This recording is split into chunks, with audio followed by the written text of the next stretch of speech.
Hello students, good morning. How are you? Students, as you know that we have completed two topics of our second chapter from history from trade to territory. Okay, and today we are going to start a new topic, Battle of Buxar. Okay last जो chapter था last हमारा जो video था sorry उसमें हमने क्या पढ़ा था एक बार थोड़ा सा रिकॉल कर लेते हैं उसको। हमने ब्रिटिश इंडिया जो कंपनी है ठीक है वो कब इंडिया में आई और धीरे धीरे उसने कैसे इंडिया पे कंट्रोल ओवर करना स्टार्ट किया। बैटल ऑफ प्लासी हमने पढ़ लिया था ठीक है। ईस्ट इंडिया कंपनी है जो उन्होंने किस तरह से ट्रेड जो व्यापार है इंडिया में स्टार्ट किया था और जो नवाब थे उनको अपने कंट्रोल में करना चाहा था।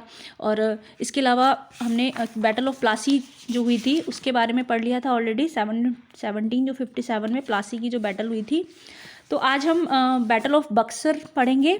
इसके बाद एनेक्सेशन ऑफ मैसूर और मराठा और टीपू सुल्तान के बारे में ठीक है। ये कुछ टॉपिक्स है वो डिस्कस कर रहे हैं।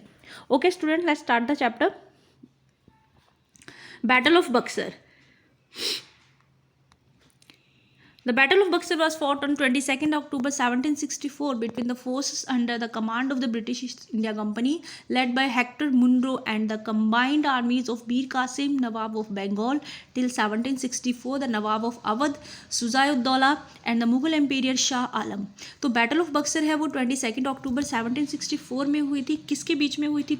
एक तो ब्रिटिश ईस्ट इंडिया कंपनी और उसके अलावा जिसे कौन लेड कर रहे थे, हेक्टर मुनरो कर रहे थे। और इसके अलावा तीन बड़ी पावर्स जो थी, मीर कासिम थे जो बंगाल के नवाब थे ठीक है, और इसके अलावा अवध के जो नवाब थे सुजाइदौल्ला जो थे, और मुगल एम्पीरियर मुगल जो शासक थे शाह आलम, इनके बीच में हुई थी। Battle was fought at the Buxar small fortified town with the territory of Bihar. Bihar के जो एक छोटा टाउन था बक्सर, वहाँ पे हुई थी। Located in the bank of river Ganga river about 130 kilometres ठीक है, west of Patna. It was decisive victory for the British East India company. The war was brought to end and by the treaty of Allahabad in 1764। ये वाली जो battle हुई थी, जो लड़ाई हुई थी ठीक है, एक बहुत बड़ी जीत हुई थी किसकी? ब्रिटिश ईस्ट इंडिया कंपनी की मानी जाती थी ठीक है। इसका जो अंत कब हुआ था? ट्रीटी ऑफ इलाहाबाद, इलाहाबाद की जो ट्रीटी हुई थी ठीक है, इलाहाबाद की जो संधि हुई थी एक, उससे इस बैटल की जो हुआ था एंड हुआ था। इस लड़ाई का जो एंड हम देखते हैं, जो इलाहाबाद की एक संधि हुई थी उससे इसका एंड माना जाता है ठीक है। ट्रीटी कब हुई थी ये? 1765 में। The British victory at Buxar had at one fell swoop disposed on the three main seats of the Mughal power in upper India. Mir Qasim disappeared into an improvised obscurity and Shah Alam reliant himself with the British and Suzai-Dawla, Shah Suza जिसे कहते हैं, fled west hotly pursued by the victors ठीक है। इस victory में देखो क्या हुआ था, एक तरह से जो ब्रिटिश जो थे उनकी एक बड़ी जीत थी। एट वन फेल स्पून जिसे कहा गया, मतलब एक बार में ही सब कुछ जीत लेना, जैसे एक बार में ही सारा मतलब सब कुछ कहते हैं ना, एक बार में धराशाही कर दिया। इस तरह से एक बार में ही उन्होंने सब कुछ अपने कब्जे में कर लिया। थ्री मेन पावर्स को इन्होंने हरा दिया था। इसमें से जो हमने ऊपर पढ़ा जैसे तीन पावर थी, एक तो मीर कासिम थे, सुजाइदौला थे और शाह आलम थे। तो मीर कासिम तो क्या हुआ, डिसअपीयर्ड हो गया, मतलब एक तरह से गुमनाम हो गया था वो तो इस लड़ाई के बाद में ठीक है।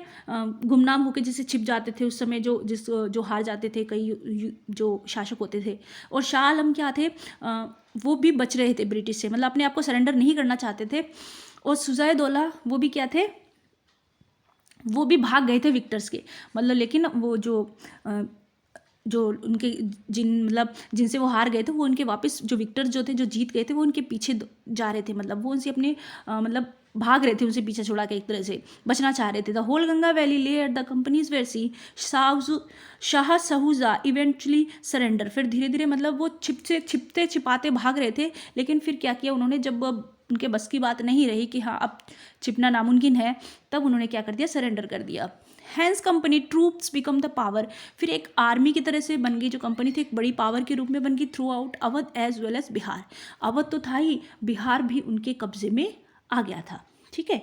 मीर कासिम थे वो तो जैसे डिसअपियर हो गए थे, गुमनाम हो गए थे, एक तरह से छुप गए थे कहीं। और सुजाइदौला जो थे उन्होंने अपना सरेंडर कर दिया था वापस ठीक है। और लेकिन जो शाह आलम थे वो सहमत नहीं थे, रिलायंट थे किसके, मतलब जो ब्रिटिश थे उनसे असहमत थे एक तरह से। Okay, annexation of Mysore and Maratha. अब मैसूर और मराठा उनका कैसे ईस्ट इंडिया कंपनी उन्हें कैसे खत्म किया। The 18th century was a period of great turmoil in Indian subcontinent. देखो एक बहुत बड़े जैसे गरीबी टाइप, जैसे हम टर्मोइल किसे कहते हैं, गरीबी समस्या पैदा हो गई थी इंडियन सब कॉन्टिनेंट में। 18th सेंचुरी का एक पीरियड ऐसा था क्योंकि खेतीबाड़ी में धीरे धीरे इजाफा नहीं हो रहा था, प्रॉफिट कम हो रहा था, तो अपने आप इकोनॉमी डाउन होने लग गई थी। Although the century open with the much of the subcontinent under the control of Mughal empire. धीरे धीरे धीरे मुगल एम्पायर के कंट्रोल से जो बाहर होता जा रहा था, क्योंकि लास्ट जो थे एम्पीरियर जो थे मुगल, औरंगजेब जो थे सबसे शक्तिशाली लास्ट ही थे वो। 1707 में emperor Aurangzeb resulted in the fracturing of empire and struggle among viceroys and other local rulers for territory. मतलब औरंगजेब की जब डेथ हो गई थी उसके बाद में स्ट्रगल होने लग गई थी किस किस के बीच में, वाइसरॉय जो थे और लोकल जो रूलर्स थे, ठीक है, उनके बीच में। वाइसराय जो ब्रिटिश वाले जो थे, ठीक है, जिन्होंने अपने वाइसराय अपॉइंट कर रखे थे, और लोकल जो रूलर्स थे, शासक थे, उनके बीच में, क्योंकि मुगल जो औरंगजेब थे उनकी डेथ होने के बाद में। इन 1740 एंड 1750 फ्रेंच और ब्रिटिश कॉलोनाइल्स, 1750 और 40 के बीच में फ्रेंच और ब्रिटिश जो कॉलोनियल थे, कंपनियां थी, वो कहती become more active in these local conflicts by the third Karnataka war. तीसरा जो कर्नाटक युद्ध हुआ था उसके बाद में फ्रेंच और ब्रिटिश जो कंपनीज थी बहुत ज़्यादा एक्टिव हो चुकी थी। British had not only gain somewhat solid footholds in Bombay, मतलब सिर्फ बॉम्बे ही नहीं, मद्रास भी, कलकत्ता भी, सब जगह अपनी क्या थी, इन्फ्लुएंस कॉलोनियल पावर्स को बढ़ा रहे थे। The Anglo Mysore Wars was a series of wars fought the Anglo Mysore war was a series of wars fought in over the last 3 decades. Anglo Mysore जो युद्ध हुए थे लास्ट मतलब 3 डिकेड्स में, जो 18th century between the kings of Mysore, एक side में तो मैसूर के जो राजा थे वो थे, और एक साइड में ब्रिटिश ईस्ट इंडिया जो कंपनी थी, एंड मराठा। और मराठा जो थे कॉन्फिडेंस थे निज़ाम ऑफ हैदराबाद, हैदराबाद के जो निज़ाम थे उनके बीच में हैदर अली है सक्सेसर टीपू सुल्तान। हैदर अली और उनके सक्सेसर जो थे टीपू सुल्तान थे, उनके पुत्र जो थे। Fought a war on 4 fronts with the British attacking from the west, south and east, मतलब चारों तरफ से हमला किया था ब्रिटिश पे इन्होंने, ठीक है। हैदर अली और उनके बेटे जो थे सब शक्तिशाली जो योद्धा थे, सक्सेसर थे Tipu Sultan. While the Maratha and Nizams force attacked from the north, Maratha और निज़ाम इन्होंने नॉर्थ में से अटैक किया था। And the 4th war resulted in overthrow of the house of Hyder Ali and Tipu. इसके बाद उनका जो मेन घर जो उनका स्टेट था हैदर अली और टीपू का, वहाँ पे हुई last, who was killed in the final, जो लास्ट वॉर में इनकी डेथ हो गई थी। डिसमेंटलमेंट ऑफ मैसूर, ये एक तरह से खत्म हो गया था मैसूर का राज्य उस समय जब इनकी डेथ हुई। तो the east India company which won the took control of much of India, तो ईस्ट इंडिया कंपनी ने किया कि अब आधे से ज़्यादा इंडिया पे क्या किया, कंट्रोल कर लिया था, ठीक है। Tipu Sultan also no as Tipu साहब और टाइगर ऑफ मैसूर, इन्हें क्या कहा जाता है, मैसूर का शेर भी, शेर मैसूर भी इन्हें कहा जाता था। Was a ruler of kingdom of Mysore and Pioneer of rocket and artillery, इन्हें पहला मिसाइल मैन कहा जाता था कि, ठीक है। He introduced a number of administrative innovations during his rule including a new coinage system, इन्होंने क्या किया था, एक नया कॉइन्स जो थे सिक्के वो चलाए थे, and new calendar and a new land revenue system, नया जो कर सिस्टम था, revenue system, which initiated the growth of Mysore silk industry, जिससे मैसूर की जो सिल्क इंडस्ट्री थी उन्हें और ज़्यादा इनिटेट किया था। He expanded the iron cased Mysorean rockets, क्या बनाए थे उन्होंने, मैसूरियन रॉकेट्स बनाए थे, and commission the military manual, Fathul Mujahidin नाम की एक बुक है ये, फतुल मिजाहुद्दीन, इसमें इसके बारे में लिखा गया इन रॉकेट्स के बारे में।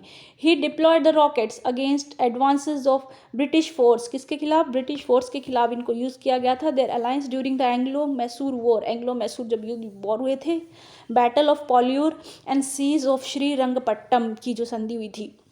ही also embarked on an ambitious economic development programme that establish Mysore, इन्होंने बहुत सारे ऐसे काम किए थे जिससे प्रोग्रेस हो किसकी, मैसूर की।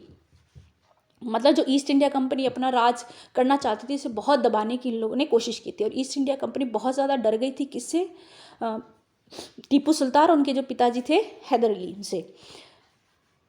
Mysore as a major economic power with some of the world's highest real wages and living standards in the late 18th century. ठीक है, उस समय एक बहुत बड़ी पावर थी जो उस सेंचुरी में, कौन, मैसूर जो था। ठीक है, इस चैप्टर का आज हम बच्चों इतना ही पार्ट कंप्लीट करेंगे। इसके बाद जो नेक्स्ट वीडियो में हम इसका नेक्स्ट जो रिमेनिंग पार्ट है वो कंप्लीट कर लेंगे। ठीक है, इस चैप्टर के आपके कुछ टॉपिक है जो डिलीट हो चुके हैं, वो टॉपिक इसमें आपके वॉर्स के बारे में काफ़ी डिटेल से बताया गया है।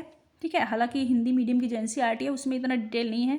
जो एंग्लो मैसूर वॉर है, युद्ध जो हुए थे एंग्लो मैसूर के, तो जो 4 जो युद्ध हुए थे उसके बारे में काफ़ी डिटेल से बताया गया, बट मैं मतलब जो इम्पोर्टेंट है आपके लिए वही आपको बताऊंगी।